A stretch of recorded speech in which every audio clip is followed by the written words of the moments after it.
but some of those markers I've had trouble, I guess, really agreeing with. And we use it in the hospital all the time. We diagnose people with diabetes all the time.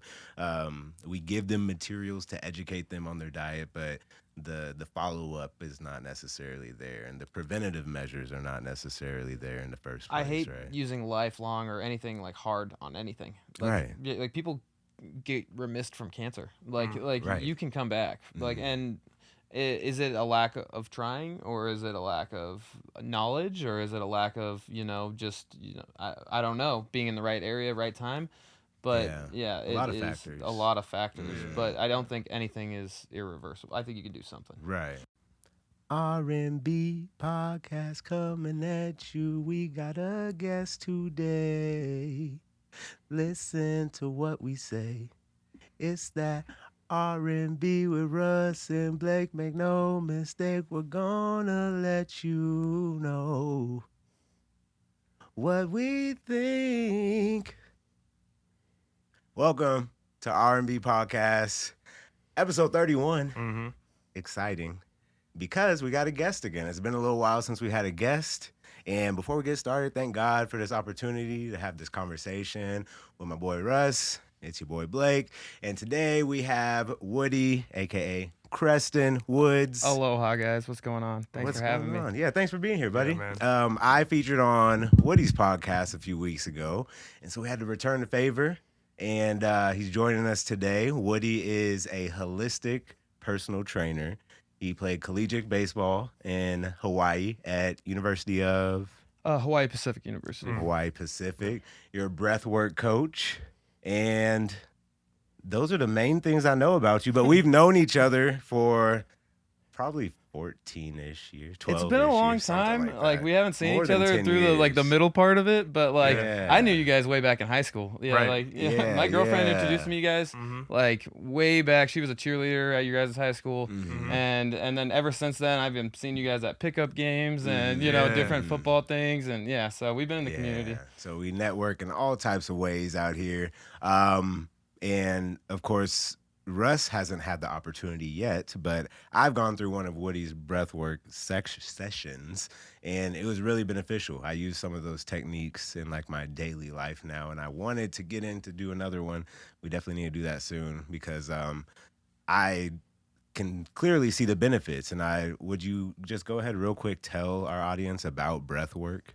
Yeah, so breathwork is like one of those things that we don't talk about enough, and it's kind of overlooked. It's right under our noses, literally, and it is like one of the foundations to movement, the foundations to stress control, the foundations to, it's like knowing the controls to your car, right? And so we take driver's ed for our car, but we don't take it for our bodies, at least well enough. I mean, I know health class is not necessarily all inclusive on like how your body runs. I mean, yeah, they teach you not to have safe sex or something like that, but like it's not like I guess a foundational taught principle. Like you should learn how personal training, you should learn breath work, you should learn all these things like as math class. And I think it's really like important, because we have like rampant ADD, rampant asthma, breathing problems, sleep apnea. These are all things that can be fixed by learning how to breathe properly. Right. And so like those things, I looked at that, and when I started my personal training career, like it was the thing that got me, I guess, to find my purpose and my reason to, my special talent, my thing, like my niche, like my thing to give back, because nobody's looking at this, and it's so important and vital to everything we do. Movement, lifestyle, everything. And I know you introduced it to me. How did you get introduced to breathwork? So, like, I was living in Hawaii, 5 years on the island. After my 2-year stint at Hawaii Pacific, I decided to stay a couple extra years, right? And so I had kind of, like, lost my purpose of, like, I'm not a baseball player anymore, right? So that was my identity for 22 years growing. And after that, you, like, take a step back, and you're like, who am I? Like, what do I do? And I had a hard time, like, putting it together. I was trying different things. I was partying. I was, living in Hawaii. It's vacation all the time. Like it's, and then I found videos of like Wim Hof, and I read this book called Breath by James Nestor, and I started getting into these breathwork practices, and then I started doing them, and all of a sudden I started having these, you know, eruptions of emotion and these like psychedelic type experiences that I can't even explain without, like, you know, taking you through a breathwork and really making you feel the buzz and feel the adrenaline. And after that, it helped me just like calm my mind, center my mind, and so then I could figure out what I wanted to do with my life. And I realized, you know, personal training. I had tons of personal trainers growing up, and like lean into what you know. Now I can't be a part of baseball anymore because I'm not a baseball player anymore, but I can be a part of the game in a way that I can give back to the part that I may not have known when I was the player. And so that I can give back, hey, like that little edge that changes you from being average to elite is the breath, right? And that's, you know, what I'm trying to give to those youth athletes, those players that, you know, I didn't have when I was there. Yeah, and it works for so many different things. Like you talked about coping skills. You can breathe just to calm yourself down, and then also for performance as well. And it's just fascinating to me because, you know, this is such a like ancient tool, right? I mean, this yeah, has we got gone the back for yogis so long. doing it. Like they've been doing this Exactly. for years. This is not like a new science. It's just we're finally seeing how the science aligns with what these, you know, ancient practices have been doing for years and years and years. Yeah. Yeah.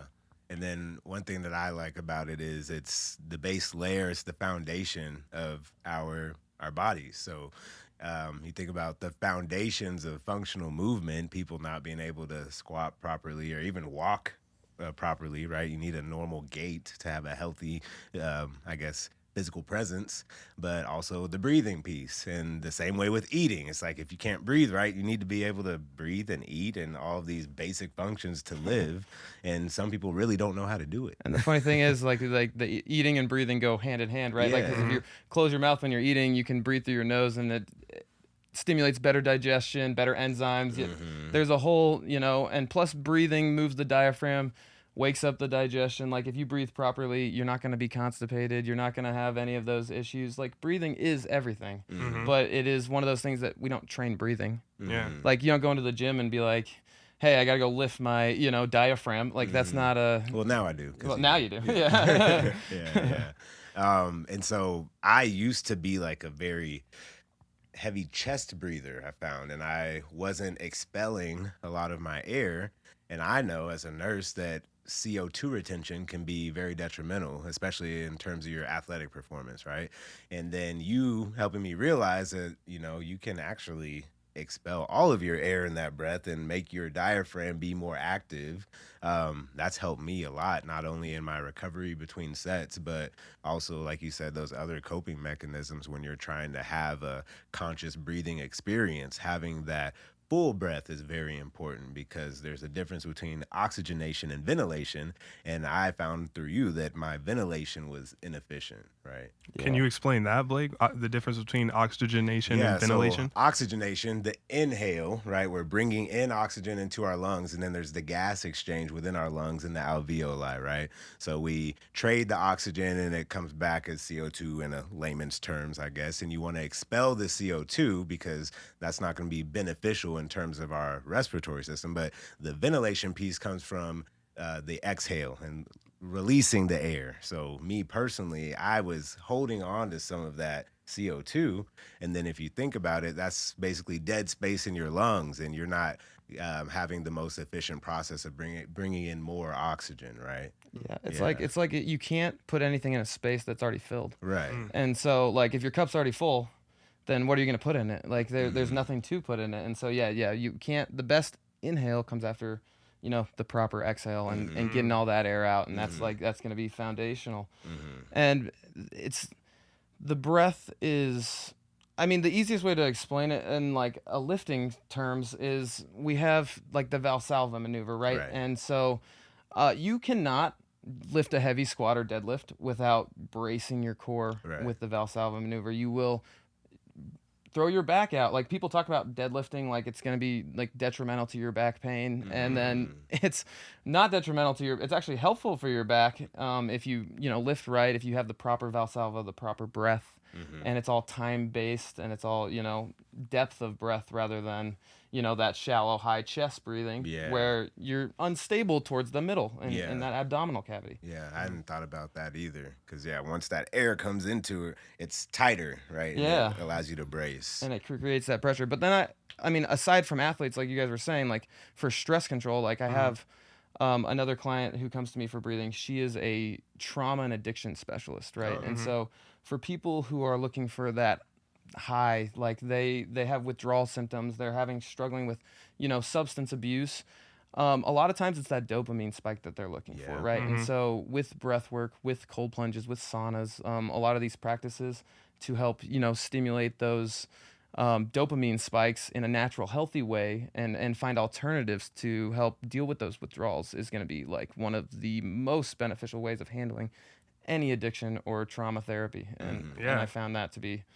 a phenomenal thing for her and her people. Yeah, and we've seen through Hollywood movies and TV shows where people are like, "Oh, take a deep breath, calm down." And Bad Boys, they have the woo-saw and all these different things. So I'm wondering if somebody knows that they might want to use a tool, breathing as a tool, do you think that they should go talk to somebody who specializes so then they can like show them how to breathe the right way? Or is it as simple as just, take a deep breath as deep as you can? Now, that's the hard thing is I would say you should go see somebody to give you an outside perspective, right? Like I think that in any case, not just breathing, like if you have problem in business, if you have problem in, your workouts and anything, nutrition, you should go to an outside perspective and see what they see from their third person, because like you have a lot of blind spots in your life, and so you could be thinking you're taking a deep breath, but really you're taking a deep breath up into your shoulders using your auxiliary muscles, and you wonder why you have all this tension in your traps is because every breath you take, you're shrugging up and down and up and down. And so and that's like, oh, I hold my stress in my shoulder. Well, why do you hold your stress there? It's because of the breathing pattern. And it's so cool. Yeah. Actually, now that you say that, I feel like since I went through that breath work with you, I've had less back and neck pain. I've gone through stretches and other mobility things that made it improve. But, I rephrase that. Now I have no pain. Before it was already decreasing, but now I've been like, man, it was really good. And obviously it's a combination of recovery modalities, like you said, the cold plunges, sauna, supplements. I take sea moss, which kind of decreases the inflammation in my body too. So all those things together, putting in that effort, because we were talking just not too long ago about how important it is to recover as hard as you train, right? Because your training is going to be arbitrary if you don't put in the recovery time, right? I mean, we talk about guys like LeBron James or Russell Wilson, right? Like the two guys who spend like $2 million on their bodies a year. And it's like, that's all recovery work. Right. That has like nothing to do with their training. And it's not plastic surgery. It is nutrition. It is the right food. It is, cryo chambers and saunas and all of the above, like, personal massage therapists, because you can't just like, there's a price for that paradise of being an elite athlete, right? And so you're going to destroy your body. Now, the only way you can survive that is to recover. And is to, put in just as much effort on that side of things. And it's, without a doubt, you'll break down. You'll get, what's that thing called when you rhabdo? You'll get rhabdo. You'll get all these different things because your body can't handle, nonstop work. Constant stress. That's chronic stress. I know a bodybuilder that recently had rhabdo, and now he has to take the whole season off because of it. Yeah, it's a combination of so I don't really think overtraining is possible if you recover properly. You look at CrossFit athletes that work out like 4 hours a day almost every day. It's because they're taking all the supplements and they're stretching and they're 12,000 calories, whatever they have to eat. A ridiculous amount of nutritious foods and taking care of their gut health in the process so they can actually digest the food and mobilize the nutrients and all of those things. 100%. And people don't realize that that's like, it's not like, it is a full-time job. Like they spend all day making sure that their bodies are at peak performance, right? Yeah, and we have this weird like population difference where like we have few people that are very just dialed on every single thing, and then we have like everyone else who's like, I saw this thing on TikTok and I added it to my routine this week, and then lost it the week after, and so it's kind of like, where do we go to inspire all these people to do more, or like to make this more of like a conscious, like, lifestyle decision? Right, because like LeBron and Russell Wilson, they know they're getting paid millions of dollars, so that paradise is like easier to see for them. Whereas a regular person who needs to just have a healthy life, they might not understand why they need these habits or what their paradise looks like if they're not going to be a millionaire from it. But it's going to be a better quality of life. Now, I do think that the breath is the cheapest version, right? So yeah, we can, we don't have to spend $2 million. Like if you learn some breathwork practices, you can do that self-healing yourself at home, and really take that along. You just have to learn the right way to do it, and then keep practicing like anything else. And have immediate effects, really. You feel better right afterwards. Right after. It's not like working out where it's like, okay, I haven't seen any results and it's already been a month. At least breathwork, you feel lighter, like mentally afterwards, and like you said, you can have those emotional experiences too. And I personally use it before I go into meetings or before I meet new people. I was doing breathwork right before this, guys. 100%. There you go. Well, even in the car, right? Yeah. Sometimes people do things on the road, and that's the easiest time. You're not doing anything but driving, and you can still concentrate on that breath. Right? A really cool one that you can do in the car if you're like by yourself, and you're playing music, right? You're singing along to the songs. Well, if you add a hum to your breath, right? So just a conscious like that stimulates like 7 times more nitric oxide from that vibration in your like sinus, right? And then you get this nitric oxide effect, and you just get relaxed right afterwards. And so you see the yogis do it. They that om right in the middle of end of class, stuff like that. But that has science backing to calm you down naturally, real quick in 5 minutes, just like that.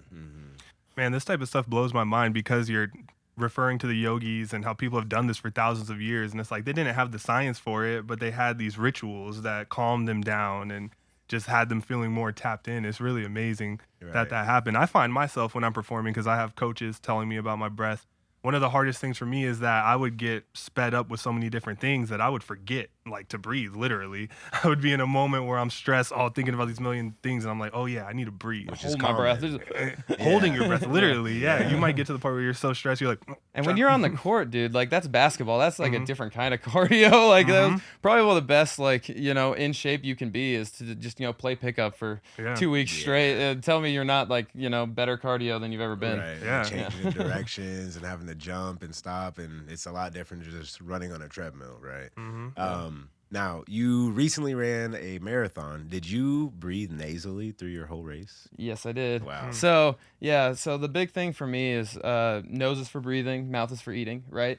And so, there are certain cases, like when you're swimming or when you're doing like some max heart rate stuff, you're sprinting, like, by all means, let go out of the mouth. But breathing through your nose has tremendous benefits for facial structure, for filtering and humidifying the air.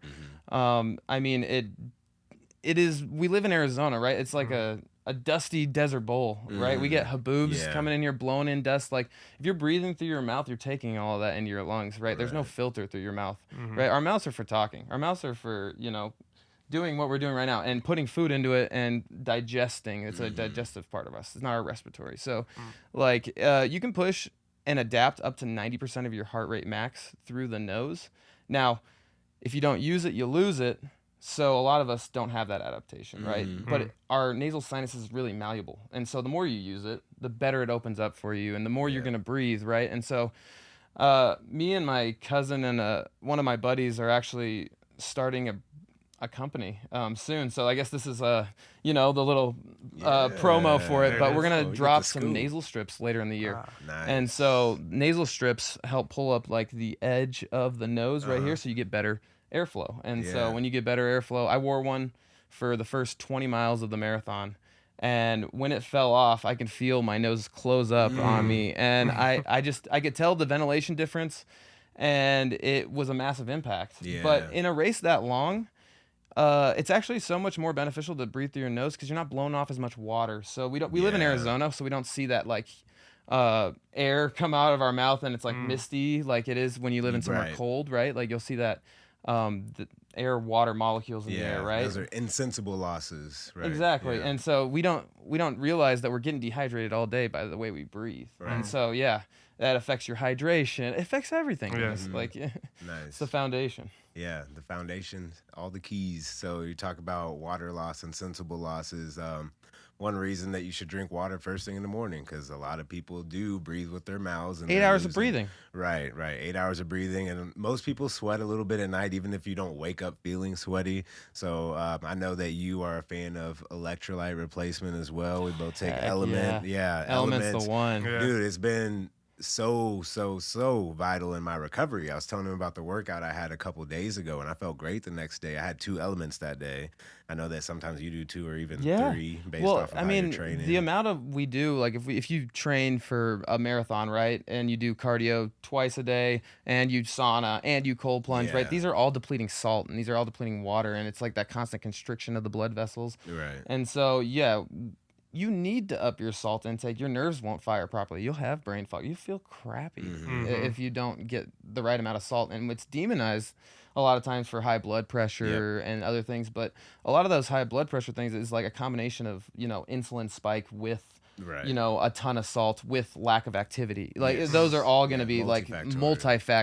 multifactorial, thing. I was just talking to one of the athletes I trained yesterday.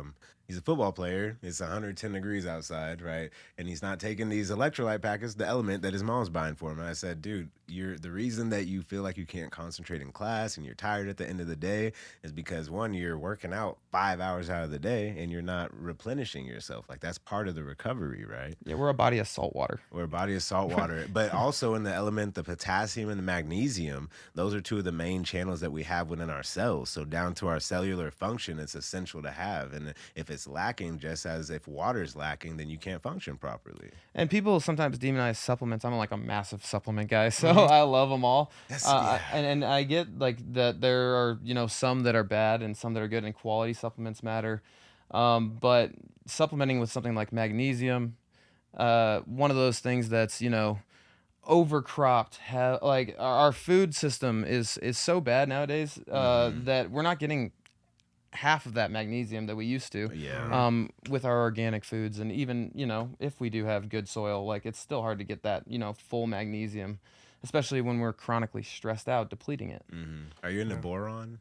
Boron, I haven't taken much into boron. Tell me. Okay, I do boron just because the same thing. We used to have it in our crops and in our vegetables and our fruits, but the soil gets depleted and it's not there anymore. And that's something that's been shown to be essential in stabilizing hormones. So for me, to maintain my testosterone levels, I take boron, which is natural from the earth, and then also DHEA, which was suggested by a naturopathic doctor that I've seen, and zinc and vitamin D as well. So, yeah. I mean, covering your bases on like your natural way to produce testosterone is going to be always key first, right? And then when you don't want to go endogenous. Now, I do say I'm a big supplements guy, but I also don't take it to the far of like adding hormones into the way because when you start playing with hormones like melatonin, even I was just about to we're ask just you going to be about like, it. we're taking an endogenous hormone, but then our body stops creating it, right? And then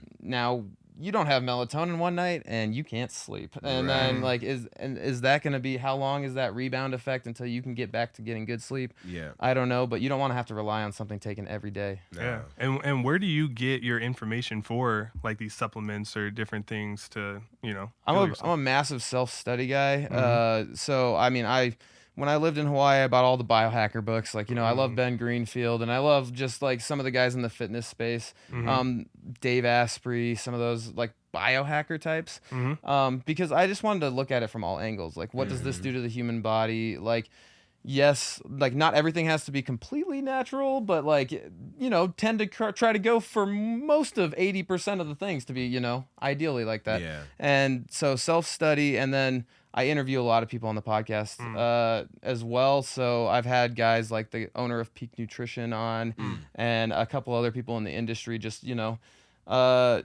getting some real life experience with trainers and telling like what they recommend to their clients and what's working for their clients and stuff like that. Because there's a million things online, and how do you really, filtrate all of that out? You can't, right? I mean, there's some good podcasts like Huberman Lab, who's gonna, put out some really good content on some safer supplements to use, but overall just look at a bunch of different sources and make, your critical judgment, or find someone who does that for you. So like that you don't have to make those, do that research. Yeah. The argument against supplements is always interesting to me. Obviously there's varying qualities of everything. You could say that vegetables aren't good for you, but it's like if you're buying only frozen vegetables and they're the cheapest ones that are in the grocery store, they're probably not the best quality, right? Yeah. So same thing goes for your supplements. I try to stay away from proprietary blends that don't show you the actual dosage of what's in there. I want to know what's in my supplements. I want to know what's in there, and then so buying single ingredients is always best in my opinion. Like if you want to just get magnesium, that would be ideal. But obviously, Element has 3 things in there, which is still very basic. Yeah, that's to a most minimalist things. Yeah. on the amount of stuff. And there's no added sugar, which is like the main difference with Element. And, yeah, because you see Liquid IV out there, right? Yeah. And yeah, Liquid IV is not a bad one if you're an athlete and you just worked out. But like if you're sitting at your desk at your job, you don't need that insulin spike. You don't need those things. You just take an Element T, and And then, well, you can even fast with Element, right? Because it's not. it's not gonna spike your glucose, Yeah, so you can stay in that keto state that good you healthy want. fasting. I've been trying to extend the periods that I go without eating and still get my same calories in a day, right? So Element in the morning kind of gives me an energy boost because all of your cellular function is primed even without having the added sugar, because we have glycogen storage for that, right? And we can go quite a long time with those glycogen stores, but we can't go quite a long time without having our basic vitamins and minerals. So being able to still introduce those without having the food has been really big for me, and kind of optimizing my gut health and not feeling bloated all the time, along with the sea moss. Russ knows I've been big on the sea moss is lately. awesome, for dude. sure. Have you tried sea moss? Yeah, I love sea moss, dude. I It's just so started good. making my own gel. Yeah, and I've been super excited. Like a weird amount of excitement behind it, just because it's one of the most natural things that I've tried as far as a supplement. And I've tried different sources, and then I It's was got like, like pretty much every mineral you need in the human body, right? yeah, and you can tell the difference. Russ tried it yesterday, and you can just like immediately feel it. And again, with the gut health and the mental clarity, it's a really cool thing to me. So I started buying my own raw sea moss and processing it into the gel and trying to let my friends try it out and stuff, just because it's been an easy intervention for me. Yeah, and you can find it at like the farmers markets and stuff like that. Like I got this one that was like maple syrup flavored. So they just mixed the sea moss in there, because sometimes like find something that tastes good to you too. Like it doesn't have to always be But like see, I'm the no flavor. You're like, I don't even care. No If it works for flavor, me, it works for me. I try to get it to that applesauce consistency, no flavor, just straight to the dome. I like it that way. So, you as a collegiate athlete, how many years did you play? I played 4 years. Okay. I played 2 years at Paradise Valley Community College, and then I finished my stint over in Hawaii. Nice. And I mean, like, I wanted to play forever. I, had that mindset of like, hey, play until they tell you can't play anymore. Yeah. And I don't know if that was the smartest idea. You have no backup plans. You're just like, I'm gonna be a big leaguer. Like, I'm a chosen one in my head. And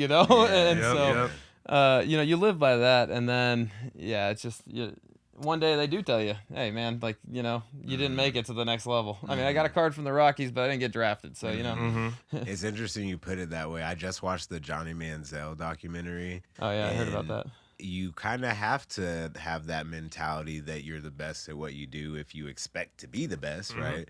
That balance between the humility of knowing that you're not actually the best, but like having that confidence that you're able to get there, right? Yeah, well, when you're a kid and you look up to these guys and you're like, how did they get there, right? What price did they pay for their paradise? And so like that self-confidence that every single best athlete has in themselves.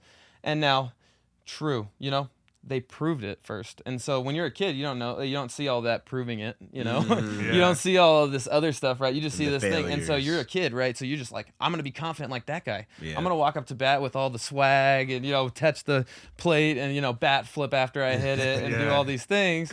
But, at the same time, you haven't put in that work, right? And so it's good to like, I guess they say like, fake it till you make it. But like, as a kid, sometimes we play that way, right? And so and maybe that's good for some points, but sometimes you get those reality checks like, hey, dude, you're really not that good. Yeah. Do you have any athletes that you train right now that are a little bit more inflated in their mind than what their performance shows? Well, yeah, it just depends on the age group, right? So I have a few that are like 9 years old, right? Like 9, 10 years old. These kids are, conflated, right? Like they're just like completely like, I'm gonna play in the MLS. I'm gonna play, in the NFL. Like they're all ready to play like their sports. And then like I have kids who are a little bit older, and then they've been on the high school teams, and they've been told that they're not good enough. One kid got cut, and it was like, he still had this like mindset, like I'm gonna grind, get back on the team, do this thing. It was amazing, and I was like, I was so proud of the kid, and I wish the coaches could see that, like because like. This kid, he cares a lot. I've been on plenty of teams. If I saw that kid, I would be like, I want him no matter if he's going to play or not, just because of that attitude. The effort. Yeah, and that effort. Yeah, but the older the kids get, it seems like it's not as, I don't know, maybe it's my kids or what I'm seeing, but maybe it's not as passionate, like all in. Sure. Like I've seen in the past. I mean, one thing I've always liked about baseball is like how much you guys take a mental approach to the game. I watched this little documentary about Evan Longoria, and he's just like a mental beast. I don't know if you've ever seen anything about him, but he talks so much about how he was just able to hit well because he trained himself to stay in the moment. And I think he went to a community college in California before he went D1. And it's just amazing to be able to like have that low level, not really recruited, but changing your mindset on how you're playing the game can make you one of the best. So I'm assuming with your breath work that you talk about with your athletes and everything that you guys do a lot of also like mental stuff. Do you talk about like visualization or anything as far as just like thoughts go? 100%. Yeah. So when we're talking about the breath, right, the only thing that can keep you present is your breath, right? So if you're holding your breath, you're in your head. It's you're an thinking, anchor, right? And that's what you were talking about earlier, where you're like you're holding your breath, right? And you're like your mind's running, like everything's going, you're freaking out, and you realize, oh, I'm holding my breath, right? You're not present, you're not in the game, you're in your head, right? And so learning to drop that breath hold and stop holding your breath in the middle of the game, right? Let go, like you've had all of your life to prepare for this moment. Like you're more prepared than you've ever been. Yeah. So you just gotta let it ride. Whatever you got, like you don't got anything else to give. You can't go practice now. Like it's done. Unless you're not prepared, then like you should be nervous. Oh, unless you're not prepared, yeah. But like even if you're not though, like right, you gotta just you gotta do it. You gotta play with You're what you there. got, right? You're Like you there. show up to like I love golf, and so you show up to the course. And, maybe you don't have your drive. It's shanking to the left all day. Well, you know what? I'm going to aim to the right. And I'm going to play that. And, I'm going to use what I got that day. And so sometimes you just got to, adapt on the fly and, like, you do what you can. Yeah, and, with basketball, it's such, like, an intimate game. People can talk trash right next to each other. Guys like Michael Jordan and Kobe Bryant, they've tried to make their opponents know that you didn't prepare as much as I did. And then once you get that idea in your mind, it's like, oh man, now I have to guard a guy who prepared way more than me, and it's oh hard. Man, the psychological mind battle that I saw like in like The Last Dance and like in those things in basketball, I can't even believe that. Like, imagine how to play against that, right? Yeah. Like this guy's in your face dogging you all game long, and then you have to perform at your best level. It's a different it's a different price up there. Yeah, that's why they need to talk to people like you're talking about, with their breath, with their mind, because you can just lose yourself and everything speeds up. Yeah, and once but everything's if you sped can up, you're just done. like control the controllables, right? You can't control what he's saying to you, but you can control how you're breathing and how you react next. Yeah, and what you're saying to yourself. Yeah. That's the biggest thing. Yeah, all the best athletes talk about how the game slows down, right? And that's them being in control. That of flow themselves. state. Yeah, that flow state. Whether it's baseball and you're about to hit a 100-mile-per-hour fastball, or you're shooting a free throw at the end of a game, or you have a clutch shot in golf to, seal the deal and shoot 20 under, whatever it is. It's like all these sports have certain moments where you do have to be so calm if you really expect to perform at that elite level and do it consistently, right? Yeah, and that's like the one thing that it's the breath, right? It's in all the sports. It's every single one. Yeah. There's the only thing that translates every single play. If you're a marathon runner versus a sprinter, right? They're completely different sports. Yep. They train differently. They do everything differently. But the one thing they both do is they optimally breathe right for their sport. Yeah. Right? They have to tailor it to them. And then we always try to remind ourselves it's not only sports, but we've developed a lot of these foundations through sports. But even in the professional world, even if you're not in health and fitness industry, whether you're given a presentation in the office, You still don't want to be hyperventilating Right, in front of right. your group. Yeah. It's still so essential to have those foundations of your physiology under control, right? And that takes a conscious effort, and it takes you learning your body and trying these things. And a lot of people aren't even open to the idea of trying breath work or trying yoga and stretching or trying to run a mile, right? And they would find if they tried, they could maybe see some of the benefits really quickly. And it's funny because they always talk about weight loss as like the one, right? And if you know how the human body works and metabolism works, most of that fat is breathed off. And so it's breathed off in carbons. And so, yeah, like you lose like 20% of that in excretion, but most of that's like, waste products that we didn't use. And then you pee out some of it, and you sweat out some of it, but most of it is breathed off. And so if you want to be more metabolically efficient, be better efficient breather. And that's going to be the key to that. Yeah. So, I mean, obviously people need to do their workouts, but as far as cold plunge and a sauna goes, if someone just wanted to do weight loss, which one of those is better, to be cold or hot, basically? Ooh, that's tough, right? So if you want to think of weight loss as, think of calorie as a measurement of heat, right? And so if you want to be more metabolically flexible, you want to push up your temperature min and your temperature max, right? And so it's a spectrum, right? The hot to cold. And so which one's going to be better? That's debatable depending on the individual, right? And so we live in Arizona, and so we don't really get that cold stimulus a lot. And so that could actually be really stimulating to us, right? Right? Whereas like if you live in Michigan and it's cold all the time, like you might not get as much of an effect, right? Whereas the sauna is like a contrast, right? And so you're going to get way more contrasting benefits, right? And so now I don't think that one is better than the other. I think that they both have their use cases, and but they talk a lot about metabolism with cold, right? And so just browning the fat, right? And so like when you live in like a cold area, you're more metabolic because your fat is brown, and that's because it's thermogenic fat. And so like sometimes we put on a little bit of fat in the wintertime, right? Like bears do when they hibernate. And so that fat is for thermogenesis. And so we can use that fat. And so, but if we never stimulate that cold, right? We live in Arizona, so we don't wear that extra layer. But if we stimulate that cold, then maybe we can get those benefits like, hey, like adrenaline spike, rise of dopamine, rise of all these different things, and, get yourself going into the day. So I think cold probably is going to be the one if you want to go metabolism stuff. Heat is going to definitely be your performance benefit. Like I pick heat first more than anything. But maybe that's because I love saunas. I can handle the heat. Yeah. And then you end with a cold? Yeah. So I like to contrast back and forth. Okay. That's going to be the best. Yeah.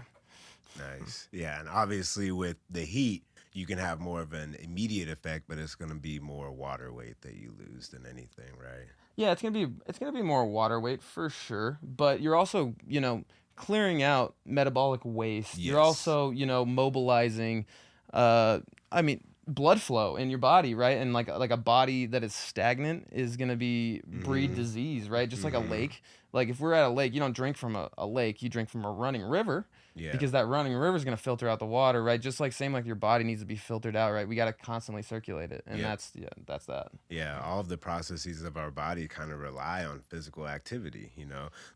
Your blood flow is going to be stimulated, like you're saying. Our kidneys require our blood to be flowing, and we have to have the volume from the water that we drink so that our blood pressure is high enough for us to produce urine, and then we need a certain amount of pressure in our brain so that our brain can function properly, and so that our heart can beat. And it's like all these things are interrelated, and some people really can't look and see what the benefit of exercise is. And I'm like, it benefits everything. It's like I have a client, he's a cancer oncologist. Number one cancer drug, exercise, diet. Like by far. There is not a single cancer drug that comes close. And people are like, give me the pill, give me chemo, give me this. And he's like, He's like, guys, 80% right here. You're gonna live 5 years longer. Yeah. And people just still won't even do it with that reality check. Yeah. And so that's kind of crazy to me. Yeah, those tumors will feed off of all that junk, not only the excess sugar in your body, but all of the other toxins and things that nasty little tumor will eat that up. Yeah.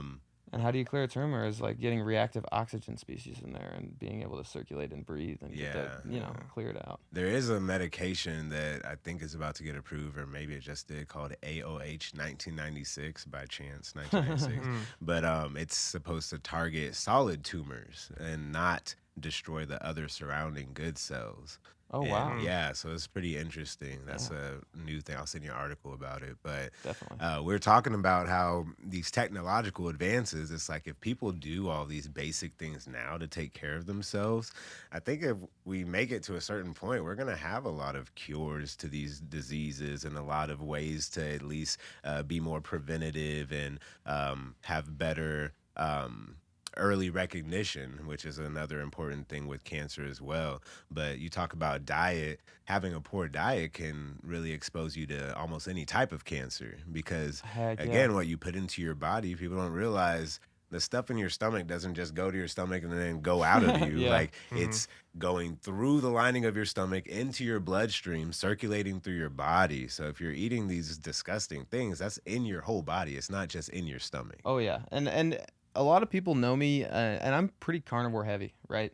But and I'm not anti-plants, like, by all means. Like, there's ways to prepare plants the proper way, but like we need to make sure we're getting quality meats, make sure we're getting grass-fed. Like, what your animal eats matters, and like we need to understand that we're getting it from regenerative forms, and we got to make sure that we prepare our vegetables properly and cook them so that we get the right nutrients out of them instead of sometimes eating the raw ones that might have phytochemicals that fight so that we don't absorb magnesium as well or do stuff like that. Did you see the girl that died? She was on like a raw vegan diet and she was like some TikTok influencer or something, but she died of malnutrition. Wow. Eating a raw vegan diet. And it's like these fad diets, like you can go carnivore, you can go vegan, you can go keto, you can go all these things, right? Like they're all extreme on the spectrum. They're very far on the spectrum, guys. Like we're all omnivores. We do find, those 15 meals that work for you that lie on the spectrum of all of these and figure out like how your body's going to work throughout your lifestyle, your day. Do you need focus at this time of the day? Do you work out in the afternoon? There's no optimal way to do this thing for everyone.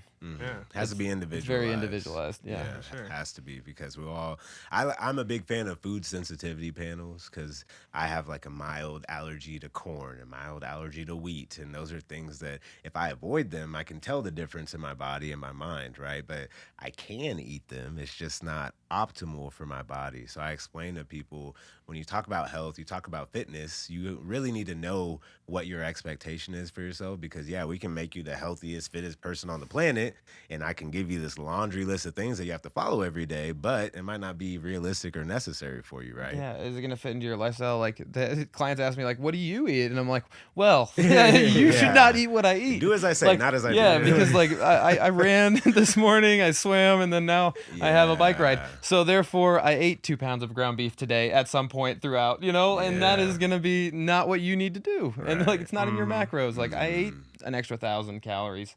But that, when you're sitting at home with your mom and she sees you doing that and she's like, doesn't realize she's eating more than, say what you were gonna eat. Because you're eating a ton too, right? Like it just rubs off on your environment. And so people see that and it's like, it's very individualized. Those habits are passed down through our DNA too. I hope my mom doesn't get mad at me. She has a snacking problem. I have a snacking problem. I have to be in control of what snacks I bring into the house. Right. And those are just habits that over time, if you're doing that while, you're developing into an adult and then you have children, that child is a product of you. So all the things that you're doing, even there's signs showing that the experiences and the thoughts that you've had will somehow affect the composition of your child's makeup. For sure. And well, it's the vibration you're giving off. It's like when you feel some sort of way, and then you start talking to your kid kind of understands that there's something behind that. Yeah. And then like you're saying, like the genetics, you can literally take the DNA you've been passed and like change it with so the things before, like during, breath work. and after. Yeah. The process of, I guess, developing a human is so delicate, and it's such a long process, but we overlook what's going on inside of a woman, right? And being in control of what's entering a woman's body while she's pregnant is also just as important as what's going into her ears and what's going in. It's crazy that that's not obvious. Right? Like, I mean, come on. Well, We should be, all of the stimuli is important, and like you said, not only while the child's developing, but after the fact, while they're growing up too. And what we let our children see is so important. I know some people don't really care like what music's playing or what's on TV, but it like makes me anxious when there's something that's like really vulgar, really aggressive, and I'm like, whoa, my people baby's don't understand how powerful the background music is. Yeah. Especially when you don't pick that song. It's just bro. in there, playing that concept that maybe is a great story, but may not fit into your day at that point. And that vibe you need right now. Seriously, and like you said, habits are passed down. So even if you're like 10 years before you have your kid, like the choices you're making are gonna affect that possible addiction, inclination to addictions. And that's kind of what I wanted to ask you next. Is there any type of research that has to do with overcoming addictions and using like breath work, maybe in a moment where someone has a craving for something? Because I think that's something that hurts people a lot and speeds them up. Yeah, no, 100%. Like a hyperventilation, like a purposeful one, right? Like now we don't want to be doing this throughout our day, but like a Wim Hof method, right? In a rhythmic pattern, 30, 40 times, like over and over again. Your body's going to get tingly. It's going to feel light. It's going to feel that. You're going to get high on your own supply. Like you're going to stimulate dopamine, adrenaline, like those chemicals that you're looking for when you're doing cocaine or when you're doing nicotine or whatever. You play drug baseball, of choice is. right? Yeah. How many baseball players are like throwing in, dips and all these things, and that just speeds them up, right? It gives you kind of the same thing you're talking about with the breath work. Yeah, so nicotine's a central nervous system stimulant, right? It's an acetylcholinease inhibitor, and so it basically gives you more of that focus, that control. Like people like Joe Rogan sell alpha GPC, right? And that's like a choline enhancer, right? So all these things are help focus, and so baseball players are just looking for any little edge to see a ball that's moving 96 miles an hour with like 3 inches of tail, and and now you got to repurpose it back into the field and try to not get out. Like it's such a crazy sport. It is. And so I have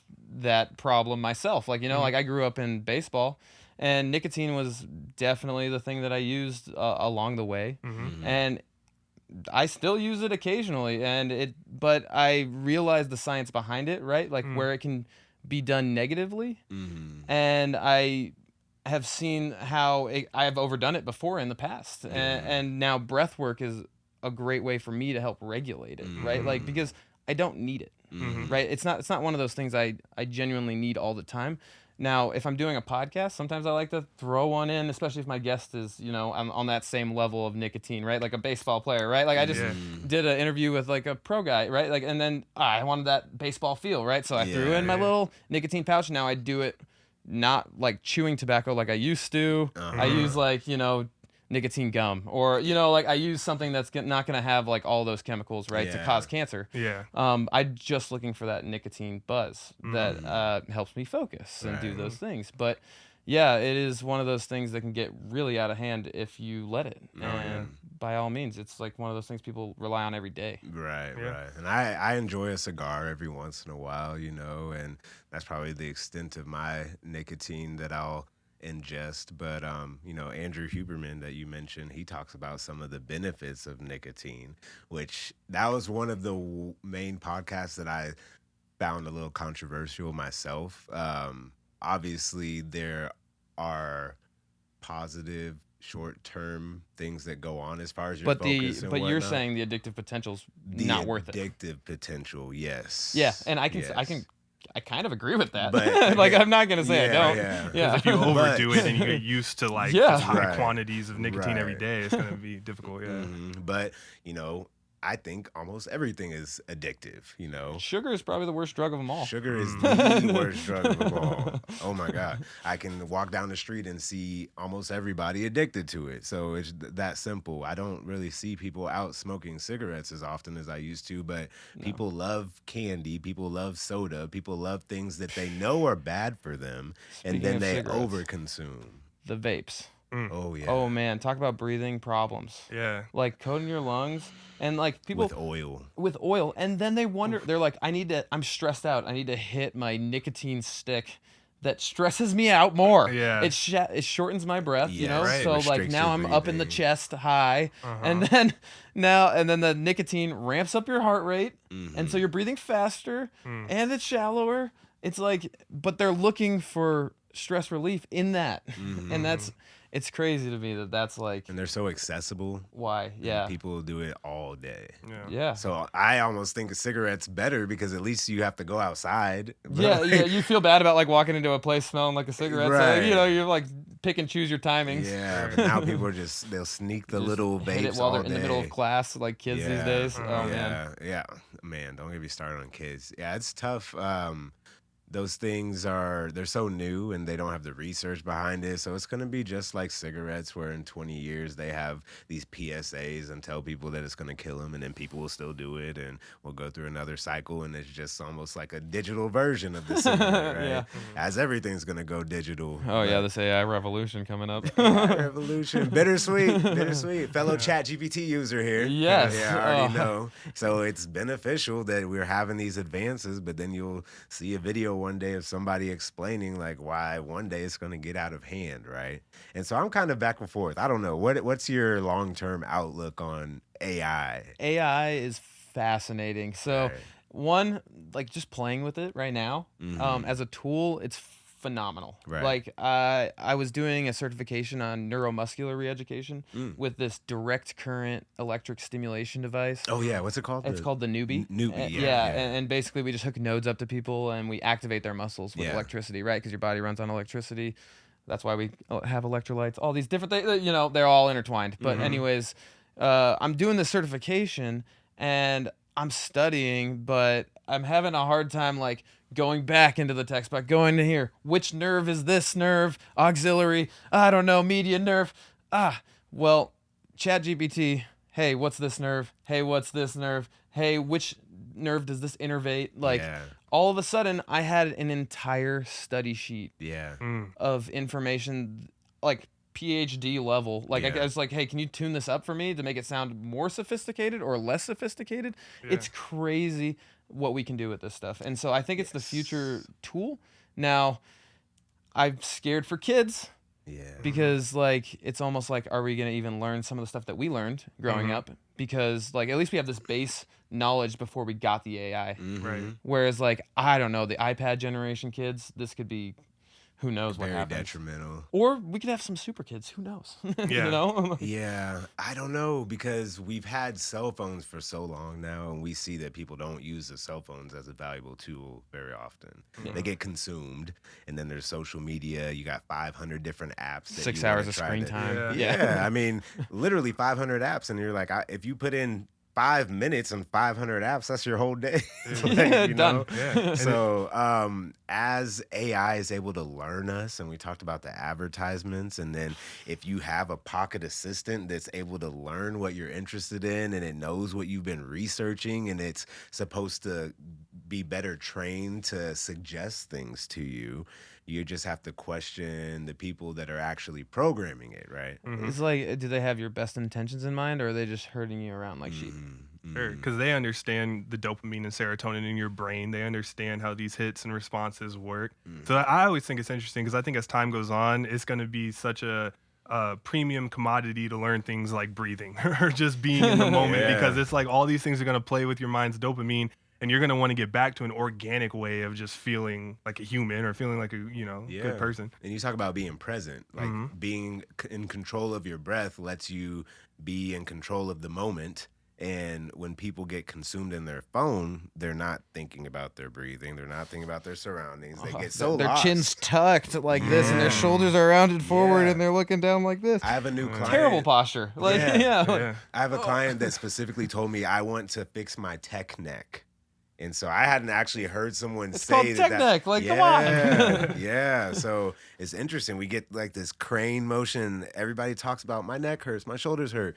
And I train a couple lawyers. Their shoulders are tight all the time because they're on their computer and they're not aware of their posture. And all of these ergonomics are so important. We have jobs that are kind of ruining our bodies. And it's not like it's a blue collar job where it's like labor intensive, but just us getting so fixated in what we're doing and not being aware of our body can wreak havoc, right? Yeah, I mean, like a lot of this disease and a lot of the cancers and all the things. I mean, lack of activity. I mean, we work inside for 8 hours.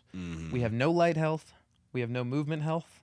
We're stuck at 90 degrees in our legs. Our hamstrings are all tight, like, and we have all low back pain. Like, this is the environment that we've put ourselves in. It is everything.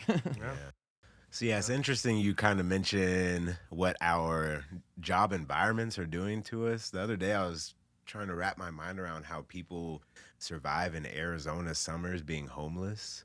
But if you think about it, you know, being outside, the sun's intense, but having that sun exposure and acclimating to the heat and having a control of your caloric consumption, I think some of those people are functioning better than a lot of the people that have all the resources. Talk about like probably some of the most resilient people on the planet. Like they've just been cooking in the oven and malnourished, but like they're surviving. And if you like, what doesn't kill you makes you stronger. These guys are, you know, still kicking it. Right. Not thriving by any means, but you know, if you compare them to someone that's 200 pounds overweight, they're probably. I was gonna say exactly the same thing. Like this, if you're at your desk, you're way overweight and you're unhappy in your relationships, like who do you want to be? The jacked, tan, homeless dude, or you know, the desk-bound jockey? Was it you? I don't think it was you that I was talking about. Where a good question is, would you rather live? That was yesterday. The other day, we were saying, would you rather live 40 years and be a billionaire that whole 40 years, or live 80 years and be like lower income status? Ooh, well. That's a tough one because I could easily live the nomad life. Like when I was living in Hawaii, I didn't have much money. I worked like 3 jobs. I would but I'd make the most out of it. We flew over to Maui, slept in the car, you know, like did our little mini trips and did the things. So like, I don't think that being a billionaire is everything. Right. And so like, you tell me I can have like a longer life, have a good family, do the things, whereas like, or trade off, I am a billionaire and I get to be a playboy and like do all these different things. Like, I might choose the long life with the family and like the more fulfilling life if it's more fulfilling, right? Like if I'm a billionaire and it's fulfilling, like and I can use that billion to like help millions of people, maybe I could just leave a legacy on the world. I don't know, you know. So that is the trade-off. You'd make the most of it either way, and I like that you bring in the aspect of the family if you had the 80 years because that would be an important piece that would make the financial struggle, I guess, not as daunting or more worth struggling through, I guess. You are somebody that helped me even more realize the blessings that I have because you express how you desire to be a father. And I haven't heard a lot of young single men make that statement, right? So, you know, obviously you want to find a mate that you can do that with, and a lot of people will talk about I want to find a woman or I want to find a man that does, but not a lot of people say like I want to be a parent before they're in a relationship. So that was interesting for you to say that, and it really made me think about like what I have this is like such a huge blessing, right? And I already knew that, but just having the perspective of someone else who's in a different stage in life basically, and knowing that people do strive for that. And I'll be honest, I had a kid earlier than I expected to, but I'm married and we knew that, you know, when it happens, it's going to be the right time type. But that's something I respect from you a lot. Well, I appreciate it. It's probably due to just growing up without a dad. Like I grew up with a single mom, me and my brother, right? And so like my entire like life growing up was like what is the masculine? Like, Yeah. what is like what do I epitomize? Like, what do I want to be as a father? Because like I had a dad and I knew him for the part where I wasn't even conscious, right? Like I was Yeah. 6 years old, so like at that point I'm barely forming up like what life is, and so. Growing up, just looking at coaches and just looking at good men in society and looking at like other fathers and like other kids that had good dads, like that's what I like want, right? Yeah. Right. And so if I can't have that myself, like be that Mm-hmm. be that for whatever kid that I have, so that I can live through that. Yeah. Because I didn't have one myself. Yeah, that's inspiring. Yeah, that's so necessary to have that message, you know what I mean? Because a lot of the media, as far as hip hop goes, a lot of the media makes it seem like that's not the route. They want the 40 years in the Playboy lifestyle, making it seem like that's fulfilling. And we see that just depleting people. Mm-hmm. You know, you talk about having a good family.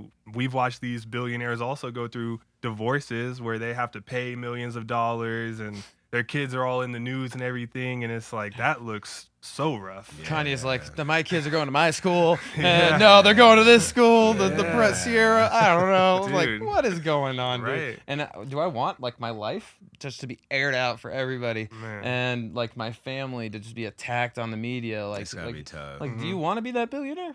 Yeah. Fulfillment is really the goal for so many people when they really get that time to just think by themselves and create their goals and everything. Do you think, I've always had an idea of Hawaii as a place that's like super serene and there's a whole bunch of people like tapped into the energy of the world. Is it that way, or is it? I would give you a different perspective on that. So I personally think Hawaii is like, well, my version of Hawaii, like the downtown Waikiki, like Oahu type. A bunch of lost boys and lost girls, like, a bunch of people trying to figure themselves out. Yeah. And I'm glad I was there in that time of my life because I was trying to find myself out. And so it's vacation 24/7. You're allowed to, lean into your vices. You're allowed to, nobody's watching. Your parents are 6,000 miles away. Right. Like it is one of those things is like, what kind of integrity do you have with yourself in your own life? Like, and do you, and testing it out, does that actually paradise to you? Like, what is paradise, right? What price are we paying for it? Because like, do you want to work 3 jobs? Yeah. Do you? And like, I didn't necessarily get the respect, from being from the mainland, where I got punched in the face off my moped. You're like, oh, you effing Howley, like, dude, like, get off our island, like, all this stuff, like, whereas, like, I had never experienced that in Arizona, like, everyone here seems like, my community growing up, whereas, like, it was new to me, and so, were there those tapped in people? Sure, yeah, like, I've definitely, like, gone to the beach and seen the yogis, like, getting after it and breathing, and I was trying to be that guy, too, but I think it's a journey, right? And so like I think once you've get to that place, you move on to the next place, right? Like that's your place to find it. Yeah. But it's not necessarily like you're not zen while you're there. Right. Yeah, Right, this is you right. figuring it out. Yeah. Interesting. Yeah, I haven't been to Hawaii yet, so it's interesting to hear that perspective of somebody that lived there for a few years. In finding that zen, it can be hard when there's the external factors of people who are basically being obstacles, right? And they might not notice your journey or they know nothing about you and come at you aggressively. And you're like, man, I'm just trying to find myself. Like, wow. Yeah, dude, I was delivering food in like a green jumpsuit. like really, dude? Like I was working. Like I Did didn't they even take your expect it. food? Oh, I threw the sushi at him. He was trying to fight me. It was getting real. But Yeah.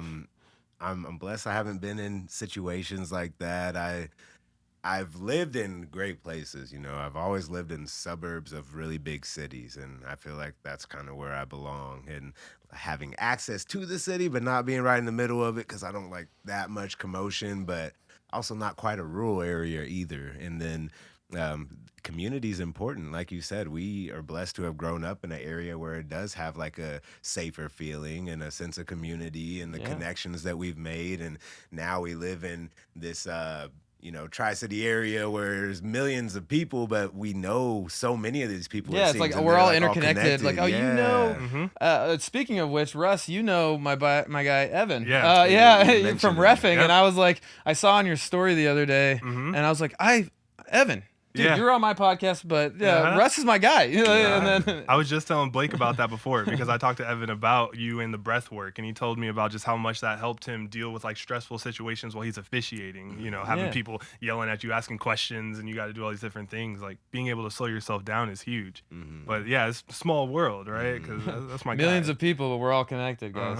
Yeah, and you even train a couple doctors, and I've always thought about how beneficial it could be to offer breath work to healthcare professionals, because we deal with stressful situations all the time. Oh, dude, and shout out to you and all Dr. Chad, my other guys, and Betsy, and all the people who do take care of their health in the healthcare space. It's because tough. it's tough for you guys. One, you guys don't get lots of snacks or time to eat or any of this stuff, and it's a high stress environment.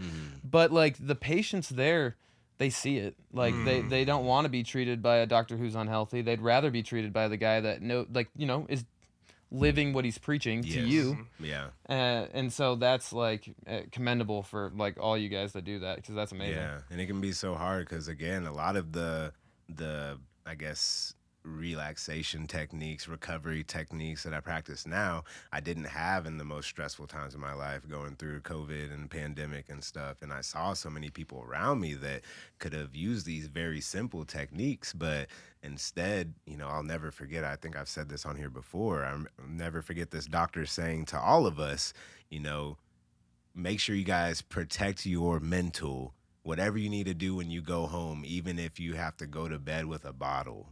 And it's like, okay, I get what he's saying, do what you need to do to cope, but that was something that I actually tried to do for a while, and it was not beneficial for me at all because it spills over into your next day, and it's not allowing your mind to recover, it's not allowing your body to recover, and it's giving you a very short, I guess, disconnection from what's going on. But really, you need to be tapped in and connected and aware of what's going on, because what I was doing was suppressing all these emotions until one day it just overflowed, and it happened to overflow and bust out when I was at work in the hospital when I needed to perform.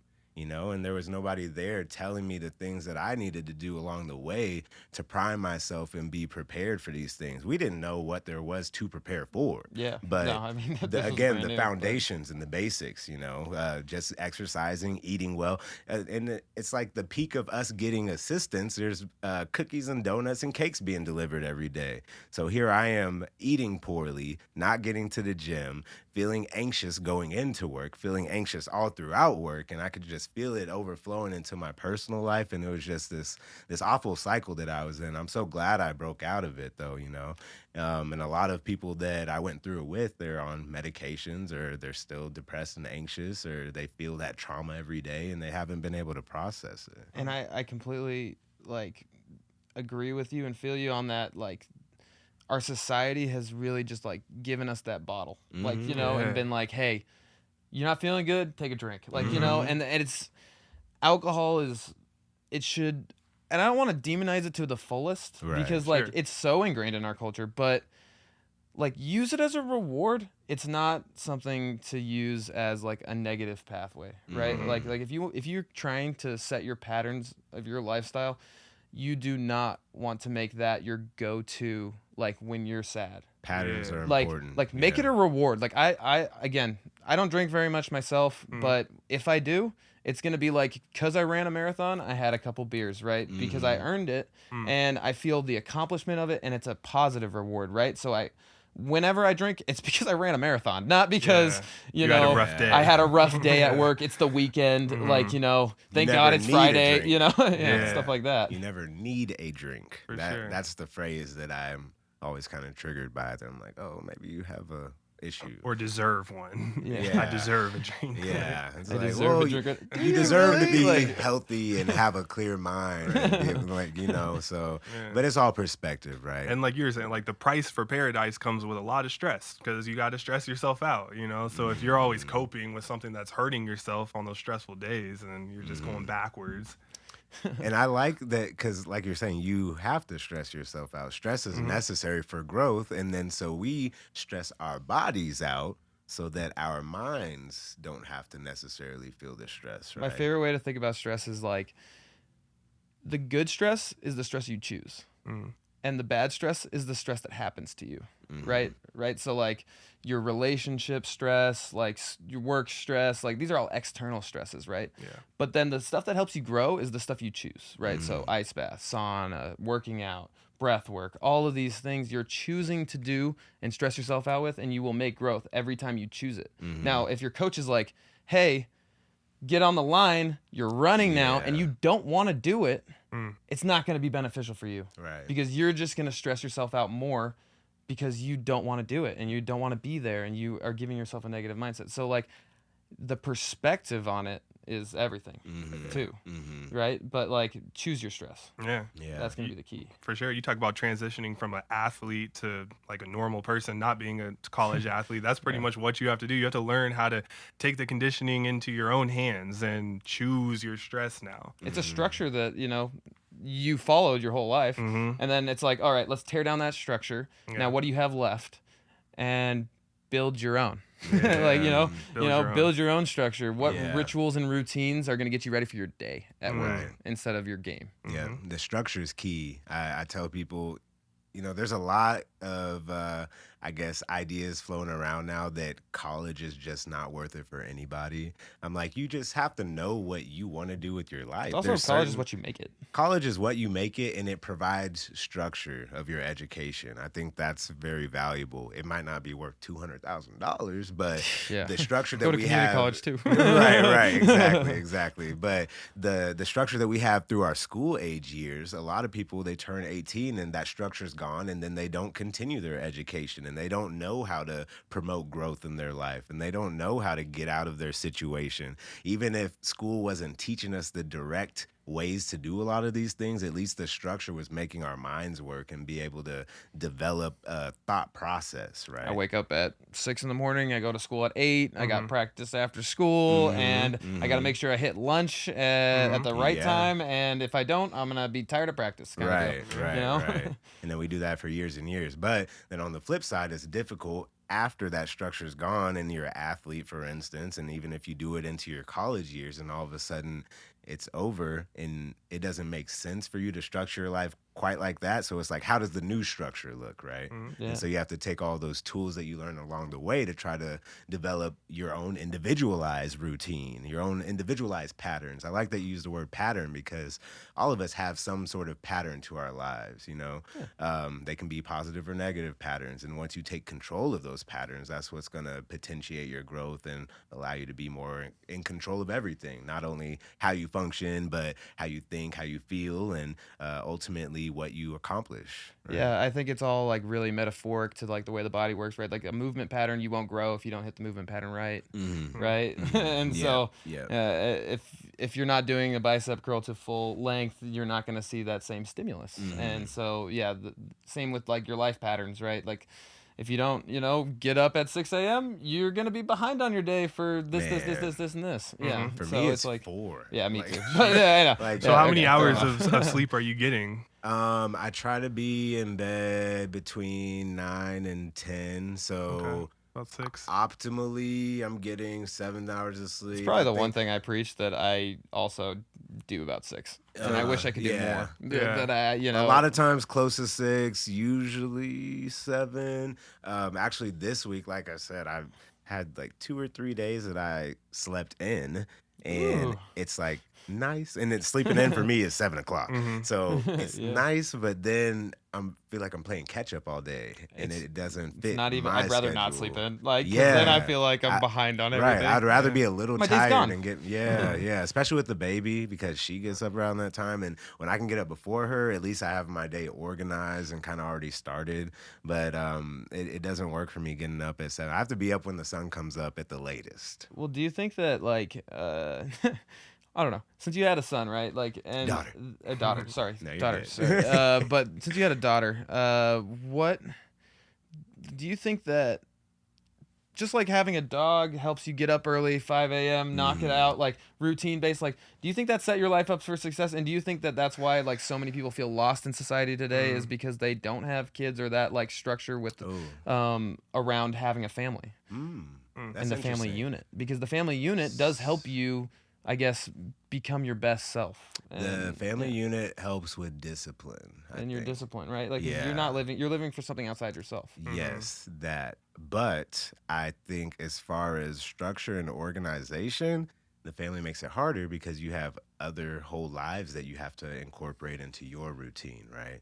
So it would be easier for me to be a single man and get up at 5 and work out and do my business activities. True. But Yeah. but then my wife isn't there to assist in preparing my meals, and there's a lot of things around the house that we share responsibilities. And right now, the baby doesn't really contribute to much except my emotional well-being and like my activity, but certainly doesn't make it easier for me to accomplish things throughout the day, but it forces me to be more organized and But the motivation of it. And the motivation is there. I have a different motivation, and like you said, it's beyond myself, it's larger than me, and I see that there's more longevity in my efforts, because when you're doing things just for you, maybe max you got like 100 years of this, but now I'm like, okay, I'm putting in all this effort, and then my daughter gets to reap those benefits when I'm gone, and she gets to carry on all those efforts and those habits and those routines, and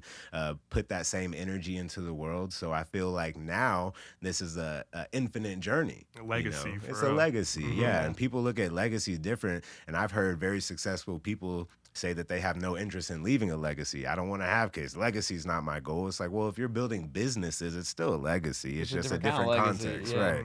And then so for me, the motivation is certainly there, especially as far as like being an entrepreneur and an investor, because I think ownership's important, and I want my daughter to have leverage in this world. And I see the efforts that my parents have put in and where they came from, and I'm starting at already a couple steps higher than they did in my age, just because of where they placed me, right? So for me to have the opportunity to place my daughter even a couple more steps ahead when she comes into adulthood, and give her all these tools that we talk about, and she can experience and learn these things a lot earlier than I did, and use them to her benefit. I think that that's so cool, because again, I'm doing these things for myself, but I know that me working on me is going to directly benefit my family too.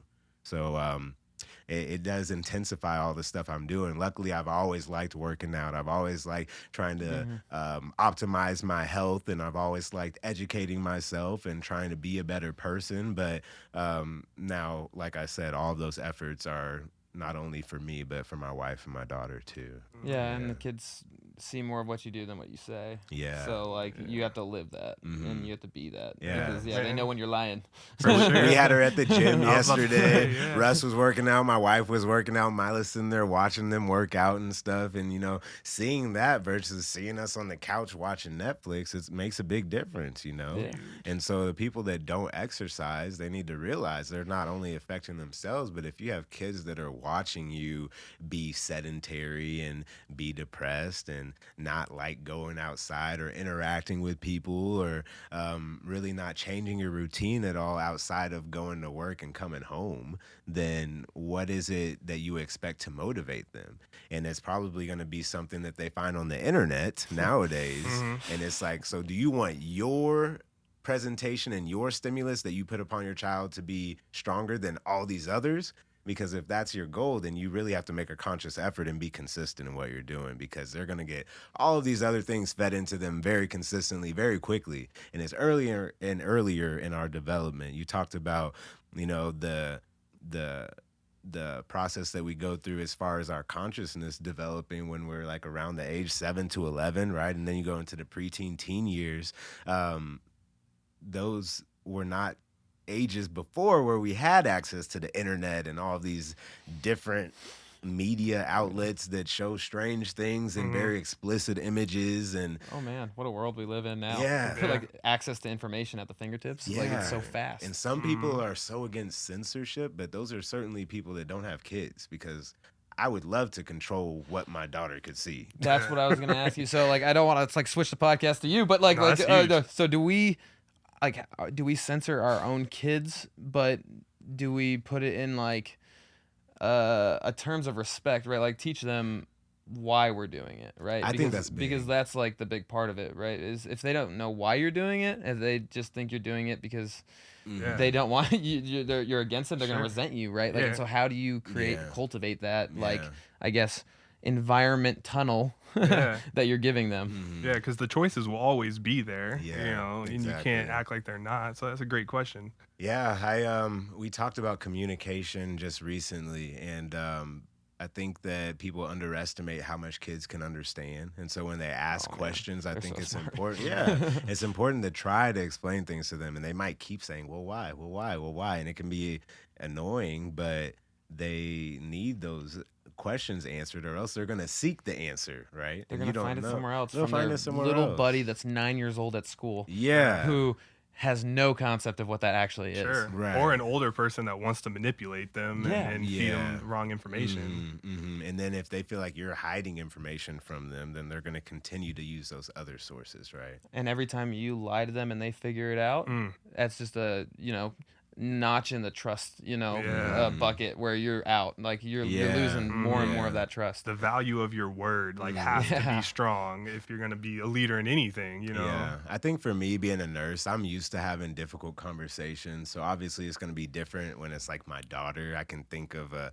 laundry list of things that I'm dreading talking to her Yeah, about. 100%. But I would rather her hear it from me than anyone else. And if there are things that I'm realistic about her being exposed to, being aware of. So I'm going to take a lot of pride in trying to explain things to her, and also explain to her how to do research on certain things, and how to be safe about the internet, and how not to be baited by people on the internet, and even in real life. There's just so many dangers in the world that I am getting more comfortable with now, realizing that they're there, because it's scary to think about your little vulnerable child, right? You want to You protect didn't think him of all the any of time, these right? things till you had a kid. No. And then all of a no. sudden, like, oh man, well, this person walking down the street freaks me out. Like, it's completely different. Or even people I love and care about a lot. There's certain things I'm like, oh, don't do that with her. Like, no, don't. And Like, I'm can like, I bring my trying kid to- around you? Like, yeah. Yeah. So I mean, like I said, communicating with the people that are interacting with your kids, setting the standard, letting them know. I don't think it's any shame to be had. I was talking about ice cream the other day. People were like, oh, you should let her have ice cream. I was like, okay, I'll let her taste ice cream. I'm not gonna hold these things from her, but I don't want her to slip into this mindset of gluttony. I haven't talked about this on the podcast. I was 150 pounds when I was 10 years old. I know grown men who have never been 150 pounds, right? And that's just straight 10? gluttony. When I was 10 years old, I was Yeah. 150 pounds. I was pre-diabetic. And that was the same year that I moved to Arizona, and I did wrestling for a year, lost 15 pounds, grew 6 inches, and then it was like puberty hit me kind of well. Yeah. But I was just on the cusp of being a diabetic. And as far as Western medicine is concerned, diabetes is a lifelong illness. So I would have been screwed, in my opinion. And luckily, I was aware enough at 10 years old to realize that was a scary position to be in, and I wanted to change it, right? But had it gone on for another year before having that doctor's visit, I would probably be a lifelong diabetic, I mean, a lot of these people don't get that reality check until they're 30, and they need to be on statins, or 40 and they're on statin, and they or need blood. insulin. Yeah. Exactly. Yeah. So I've always used that as a blessing, and I never forget about that stage of my life, because now I take pride in being a healthy person. But like I said, it's a conscious effort, and then I was almost in a very different situation. But that's something. It's a whole different conversation about diabetes, because again, the timing of that one test is one test, hemoglobin A1C. If you're over this number, you're diabetic for the rest of your life. If you're under it, you can be a pre-diabetic and fix it, right? But to me, what if my number was higher a year before and I didn't get tested at that time, right? Yeah. So then I went and got tested, and you're in a different zone. Hemoglobin A1C is a 3-month marker of your blood glucose levels, your blood sugar. And so you can change that within 3 months. So to me, you can control your diabetes within 3 months. Now, you can have created an environment of insulin resistance that is not exactly reversible, which is a different conversation. Yeah. But 6.5 hemoglobin A1C is not going to create insulin resistance that's irreversible. Now, I've seen people with 8.5 or 9 or I think even a 12 hemoglobin A1C, and it's like, yeah, your pancreas is probably shot, your arteries are probably severely damaged, your heart's probably hurting, cascade of things down the spectrum, right? But some of those markers I've had trouble, I guess, really agreeing with. And we use it in the hospital all the time. We diagnose people with diabetes all the time. We give them materials to educate them on their diet, but the follow-up is not necessarily there, and the preventative measures are not necessarily there in the first place. I hate right? using lifelong or anything like hard on anything. Like, Right. Like people get remissed from cancer. Like Right. you can come back. Like, and is it a lack of trying, or is it a lack of knowledge, or is it a lack of just I don't know, being in the right area, right time? But yeah, a lot of is factors. a lot of factors. But I don't think anything is irreversible. I think you can do something. Right. Yeah, I mean, it's very motivating to know that there's nothing that's irreversible. You always have power. We talk about internal locus of control often on this podcast because, I mean, in our perspective, that's like a psychological indicator that can show that you're in control of whatever it is that you're trying to do. But you have to be accountable for the bad and the good, right? Yeah. I wanted to ask you, because what do you want to say before I just completely just change being it? accountable for the bad and the good, like owning everything. Yeah. On both ends of the spectrum. Like Exactly. that's like the true test of a leader too, because like if you're gonna be head of an organization, right, but you don't accept responsibility for the things that are going wrong with your company, then like how can you accept the good stuff too? Like Right.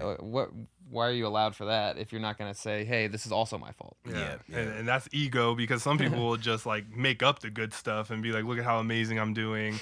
We can create like this image of ourselves, especially with social media. Like I could just take all these good moments and rapid fire post them and make everyone think I'm out here making $1 million off what I'm doing. But nah, I gotta be real. Which is what a lot of people do. You know? And sometimes it helps them build successful businesses by faking it so they make it, right? 'Cause everybody thinks they got it, and they're like, oh, I want to invest in him. He's doing it right. And then all of a sudden you got 500,000 clients and you didn't even do anything in the front end. But eventually it'll catch up to you. 100%. I was a marketing major, and it's a psychological mind trip, right? They're like, sell at all costs, but then when you don't have the product to back it up, then you look like an asshole. Yeah. So you have some business endeavors going on. Were there any specific roadblocks that you've come into as you started to do your own business?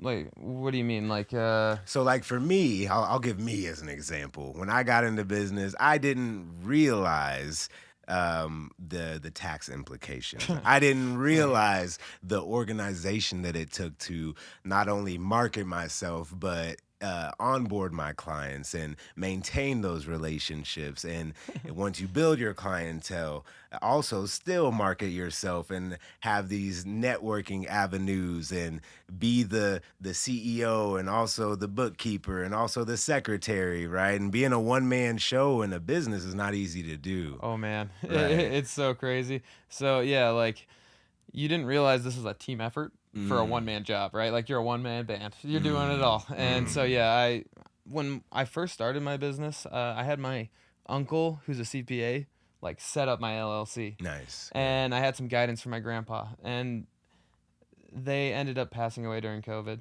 and super sad, but not trying to get into that too much, more so just I had leaned on them a lot for that kind of guidance, like that masculine, who am I going to talk to about finances, right? My grandpa or my uncle, right? Like because I don't have a dad, right? So that's who I'm going to. And when they went away, like I was lost again. You're like, who do I call? Luckily, like, I got in contact with the firm that I used to work for, and they took care of me and that, but like, the first year I was like, oh, I don't even know how to record this. I don't know. Like I did my books terribly.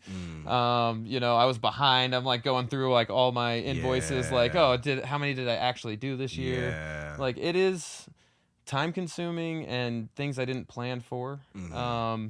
But it's also a freedom that I cannot like be blessed to have enough. Like it's like the best thing in the whole world because Yeah. like I am my own man, right? Yeah. Right. I run my own business and like I don't work under someone else's concept. They're, you know, like this is the price for paradise, right? And so like I'm paying it by you know, being the one man band by or like asking for help and like having the podcast is my networking, is my marketing, is my asking for help because like getting to talk to other podcasters, getting to talk to other trainers, like, hey, how do you do this? Like that has been the most valuable thing to me out of everything, right? Is having the podcast and being able to spread my own vision. So yes, there are plethora of problems being this like and snags and it's pretty much every week, Right. but it's worth every penny. I agree.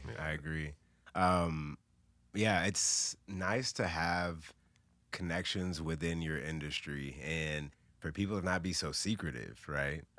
I've talked to trainers about how much they charge their clients and different softwares that they use to, you know, organize their appointments or their clients' workouts at homes and things like that. And I've been so grateful that people have been willing to share those things with me. Open, yeah. Right? Because there are probably a lot of other industries and certain levels within those industries where people are more secretive with a lot of Hiding that their information. secret Right. sauce. Like, I don't want you to get this because then you'll, you know, have the upper hand on me. Right. Whereas, like, dude, like nobody, like your clients don't want to work with me, and my clients don't want to work with you because they want us for our personalities and like what we preach and our price and our paradises. Yeah. And there's 8 billion people on this planet, and there's man. plenty of clientele to go around. Especially in the fitness industry, like 80% of the population needs to be in the fitness. So like, let's go. Like, who cares? We're not competing against anyone. This is a right. Yeah. And everybody has their own, you know, individual approach and modalities that they prefer, right? And I might come across people that I think would be a better fit for you than in my program. I'm all about handing them out too, Yeah. because like honestly, an hour's worth of my time, if it's not working for both of us, it's a lose-lose. Yeah. So like, yeah, if we're not vibing, why would we Right. waste either of our times? Like, I want you to make success, but I don't know if I'm gonna be that guy for you. Like, you know. Yeah, so those reciprocal efforts between entrepreneurs and business owners, I think, are so valuable. I was telling Russ about a networking meeting I went to recently and had an opportunity to join this group, but I came out of it thinking, you know, I could make my own group. Like, I know a lot of great business owners and a lot of very intelligent and friendly, customer-oriented people. Let me know when you start it up. No, definitely. And I feel like anybody that we're bringing on the podcast, there are people that we already have like those opinions about, right? And my company is Elevate, and you work at a gym called Elevate, and my idea is just to help people elevate because it's so much easier to stay afloat if everyone else is along with you. Right? Hey, you know, a raising tide raises all boats. Yeah. So like, you know, let's raise the tide. Let's not, you know, it's not a race to the top. Like, we can all help each other, and the fastest way to get there is together. Yeah. Exactly. Because we learn little things along the way that we learn at different times and can share with each other and kind of complete the picture, complete the puzzle, right? I think that a collaborative effort is so valuable when you're trying to build anything, whether it's building yourself up. It takes a village. Yeah, it takes a village. It takes a village. And when you try to do things completely on your own, like you do things on your own, but you talk about how you utilize your resources and you're not afraid to ask people for assistance when it's necessary. And that level of humility, I think, is important to be consistent in your efforts. You talked about podcasters falling off on average after 20 episodes, right? And if somebody was going to do that, I would invite them to just continue, because whatever it is that's making them stop, they can probably fix that issue, whether it's them mentally or the space that they need or the equipment, so have you. There's some solution. You just aren't utilizing your resources, or you're not searching for the resources properly, right? Yeah, And so- search and you'll find your answers, guys. Yeah, Like, yeah. Building that network For makes sure. Build it it, so much easier. and they will come. Yeah. Like, Yeah, Field yeah, of yeah. Dreams. Like, you know, you set up the structure, and then it'll fall into place. Like, Yeah, I mean, right. religions talk about it a lot, right? You know, trust in the process, trust in, like, you know, the plan, right? Yeah. And that stress relief that you know, gives people, that it's like, you know, it's going to be taken care of, and then they can just live Yeah. and just be. And we've talked about that a lot, that being faith, but also just the courage to be able to do these things is what starts to open those doors. People talk about like synchronicities, like, oh, all these coincidences are happening, but it starts with you having the courage to like go outside, go to the place to meet people, you know? Eventually stuff just starts falling into place. We're Yeah. talking about having the opportunity to record here, and then having the equipment that we need to get this started, and then having the minds that we need, and knowing the people that we want to bring on, and all of those things. It's like the perfect storm, but you have to have a way to organize it and be consistent. And I'm seeing that a lot with my nasal strip business that we're starting up. Is Which I need that. We're I in the need that too, prototyping phase, and so we're back and forth with our manufacturer. And at first, it was just an idea, right? Like, it was like, I want to make nasal strips because I'm a breathing coach, and I think that this product is going to help lots of people, and I don't know how to make impact in millions of people without, maybe selling a product. And so I create this, and then I tell my cousin about it, and my cousin's like, hey, we should totally do this, and I'll be the business end. Yeah. And then all of a sudden, we're like, okay, where do we get the finances to start this thing? And then they send us our first bill, and then the finance guy, he's like, hey, dude, I'm gonna invest in your business, and it's like it's all falling into place, and you're like, is this meant to be? Is it the synchronicities, or is it just me trying? Right. And yeah, are there just synchronicities out there for the people that try? I think so. Yeah. I think that's the everyone is, first thing yeah, you right? have to do. Yeah. Yeah. It's You a have sacrifice. to try. It's a sacrifice. It's like you make the sacrifice, and then the phenomena that goes with it like unfolds. Right. You know? And the paid the price. sacrifice. Yeah, exactly. Yeah. The sacrifice isn't always extreme. Sacrifice sounds like an extreme word, but sometimes the sacrifice is you becoming vulnerable and trying and having an opportunity to fail, right? Yeah. And you can't succeed unless you fail. But, we have failures in different realms of our life. So somebody may think, oh, you can't have a successful business without having a failing business, but you may have already failed in a different area that's going to allow you to be successful in your business endeavors, right? I'm so grateful to have been a baseball player because we fail like 70% of the time, and you're in the Hall of Fame. Right. Now it's a little bit higher in basketball. Shaq had a 50% free throw, but it's like, in baseball you learn that it's like, hey, you did good 3/10 of the time. You gotta be happy about that. Yeah. Like, you're not gonna get a hit every time you go up to bat. It is a game of failures. Did you ever have a slump, like a very long slump? Yes. Yeah. Well, if you want to talk about a power slump, I didn't hit a home run Yeah. ever Okay. in my Hawaii Pacific career, like at all, like zero. Like in batting practice all day long. Yeah. But then, like, for some reason, I was like a contact hitter. I could only do it like, singles, doubles. But like, it always felt like, oh man, like, what am I doing wrong to not hit a home run? Like, what karma is like causing this? Like, what? I swear I lift heavy. I do that now. Looking back, I'm like, well, I could have lifted more sports specific. I could have done better nutrition. I could have done this, that, and the next thing. But I didn't know that at the time. Right. That's one piece of advice I always give to like young athletes is like to start a journal, because I would do that when I was playing. I was basically a shooter, so a lot of my stuff would just be, all right, 3-point shots. That's how I like basically defined if I had a good game or not. And sometimes it'd be 3 games in a row. I was like 0 for 8, 0 for 9, but I would write about it.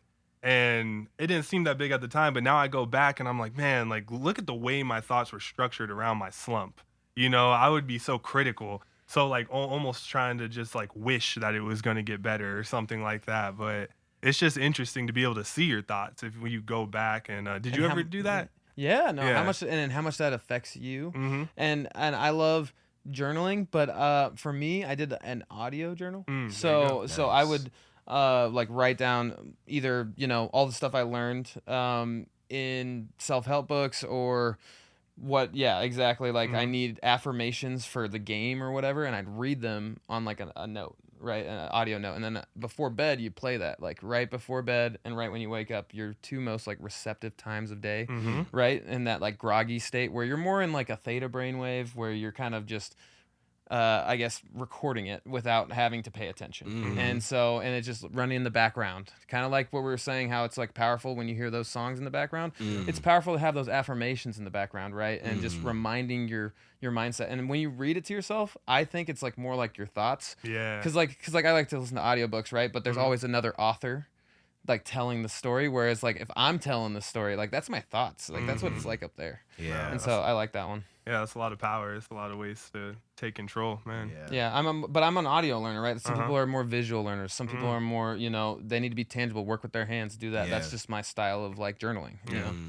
Nice. Yeah, I almost feel like the podcast is my Yeah. audio journal. Exactly right? what it is, right? Yeah. We have these ideas that I would be thinking about these things on my own, but hearing myself express them and then being able to bounce those ideas off other people is so valuable. And that's why, with our podcast, we just want to empower people to have these conversations and empower people to express their thoughts out loud, right? Because sometimes you can say things that don't really align with how you actually feel or what you think. And if the thought's just in there, you never hear it, you might not even be aware, and also being able to hear someone else's perspective is so valuable because you may have thought that you thought something, but when somebody else puts it a different way, you're like, oh, that makes more sense, right?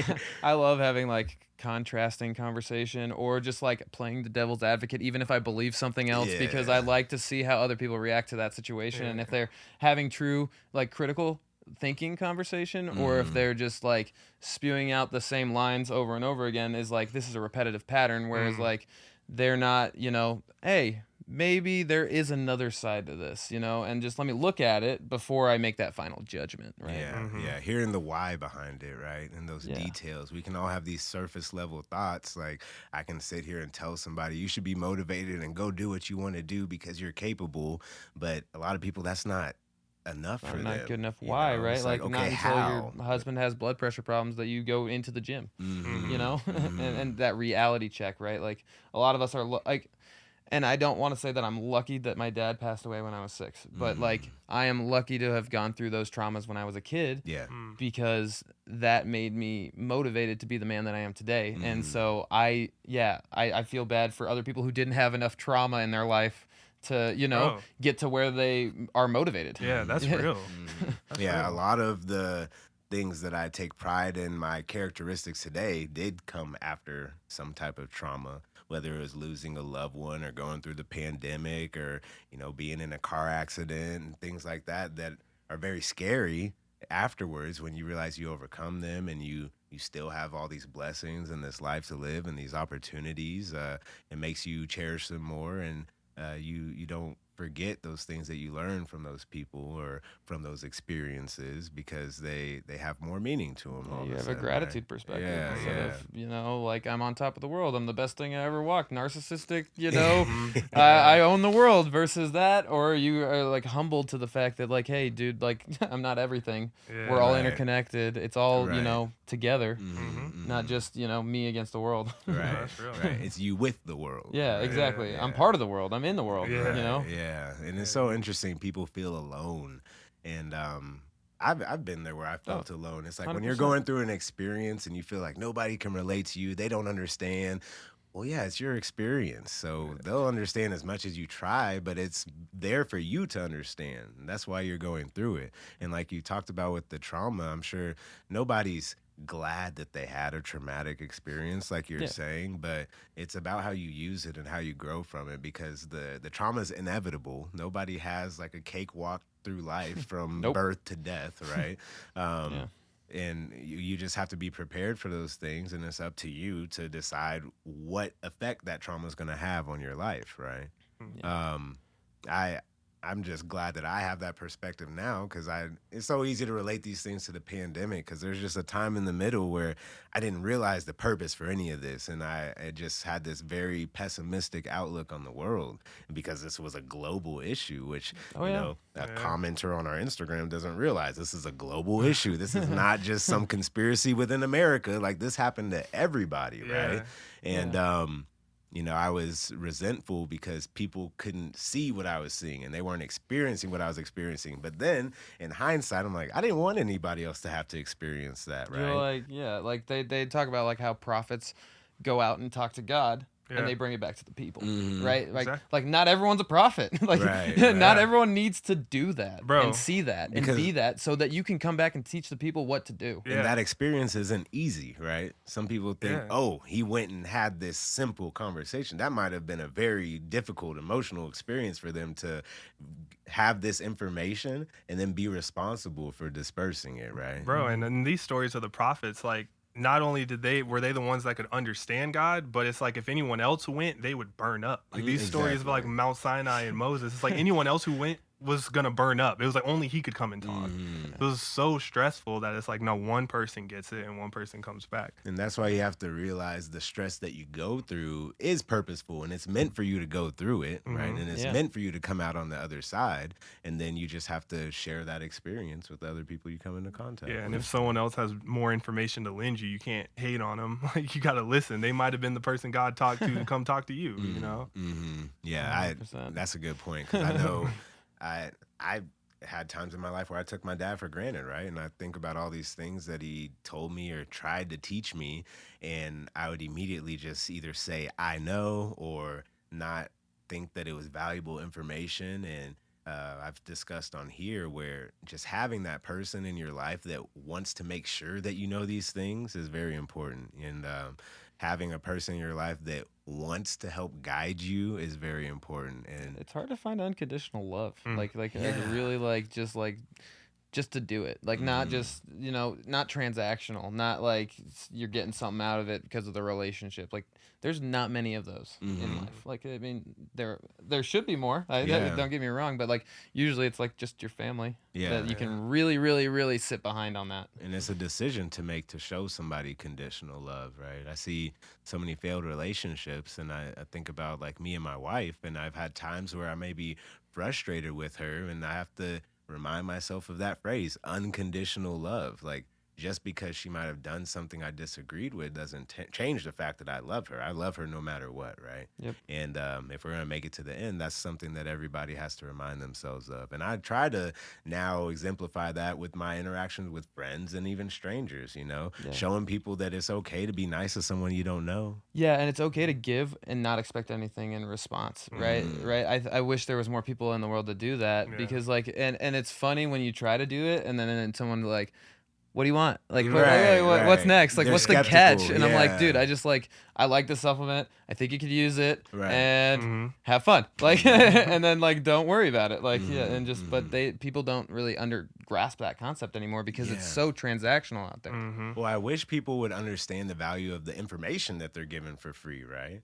Yeah. There's a lot of very respected people, I mean, us included, right? We give out information, and that should show a side of generosity as well, and create an environment of trust, right? Because I'll give you information, and I'll also show you how to work out, and I'll also let you try my element drink, and I'm here to be a resource for you. If you try to abuse my resources, then I might be like, okay, you might need to throw me a couple dollars because this is a lot of time investment. But it's like initially, I just want everybody to thrive and have an opportunity to be great. Yeah. Yeah, because the opportunity is really all we're searching for, and then the person that's really going to take advantage of it is the one who is going to be, I guess, at the top and successful, and not need to have this cycle of being, I guess, in a vulnerable state that's not benefiting them. Because some people are vulnerable, but it's not by choice. It's because they're not doing things to build themselves up and be protected. Yes, there's times and places to be vulnerable, Right. and there's times and places to be stoic and hard and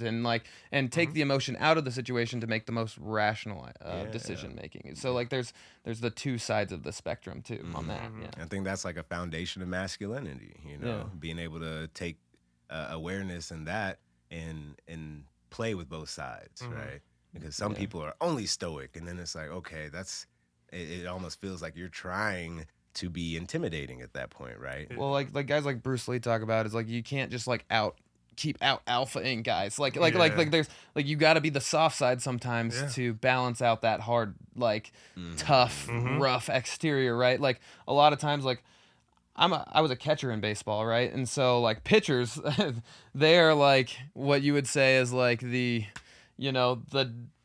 epitome of like the alpha guy, like this guy, like I'm all by myself, I'm like the leader, whatever, do your Star of the thing, like show. star of the show, Yeah. you know, all this stuff. And so a lot of the times that you can't just go at them with like, you just have to be a little bit more receptive to like what they need as pitchers, you know, like maybe you work in a different way than I do, because you're a weird guy, but Right, like you can throw the ball hard, and however we can get you to do that, like, you know, by all means. Yeah. And so like how you interact with certain people matters, right? And being able to be receptive or be a leader and tell them like, hey, like you don't know what you're doing right now, you need to do this, And empathize. be direct to them, and empathize with where they're at. Yeah, because you said understand what they need to perform as well, right? Yeah. And it's funny because like even the imagery of that works because the pitcher is like his face is how he, you know, everyone sees him and everything. The catcher, you have like a mask on. It's like people don't even see your face, and you literally are just kind of trying to like balance the emotions of this person who could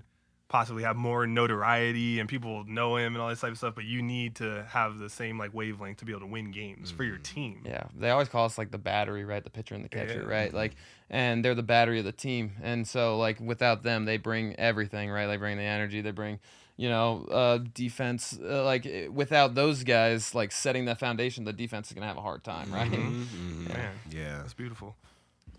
Well, hey man, before we wrap this podcast up, Woody, I want to know, do you have a few book recommendations for our audience and for people who listen to this? Go ahead. Wow. Oh, okay. So book recommendations.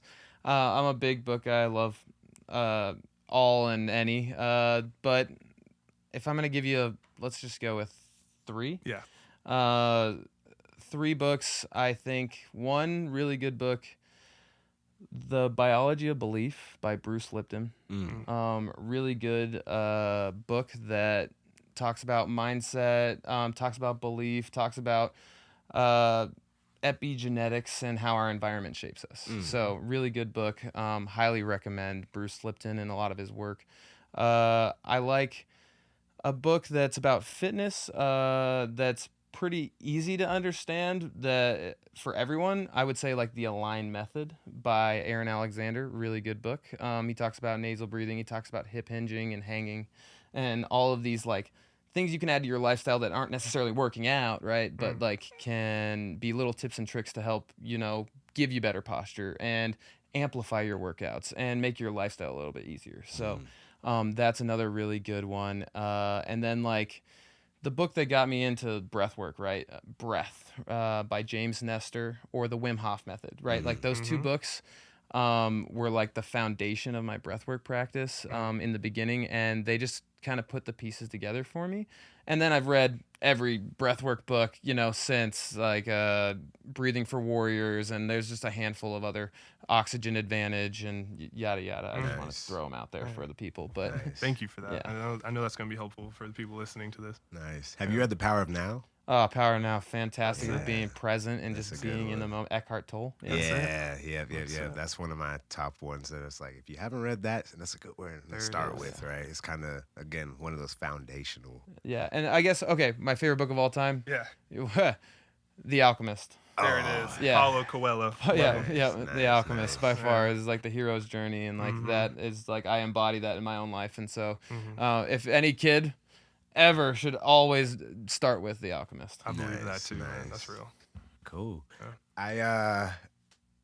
I'm really glad that we got you on here, and I can already guarantee it won't be the last time you come on here. We'll have to have you back For because sure. we're extending time here. This is longer than usual, but we still got more that we could talk about. So we'll have to carry this on sometime. But thank you so much for joining us. No, thank you guys, dude. This is phenomenal being on the other side of the mic. Like, right. You know, a lot of times I'm asking the questions and I have to be like prepared to like, you know, throw in some other tangent, but it's really fun just like sitting back and talking about like what I know about me. Yeah. Because like I don't really have to prep anything. Like this is talking about like what I believe and like, you know, my price for paradise. Real. And that's kind of what we get to do when we just have discussions with ourselves, right? Yeah. We just, you know, let it fly. So, again, pleasure to have you. We got to thank God for this opportunity to have this conversation. 100%. And, you know, we're seeing another day, another month. It's August. It's still hot, but we're staying hydrated. We're staying mobile and staying blessed out here. So, you know, like last week, We'll see you next week. Yep. Aloha. Peace.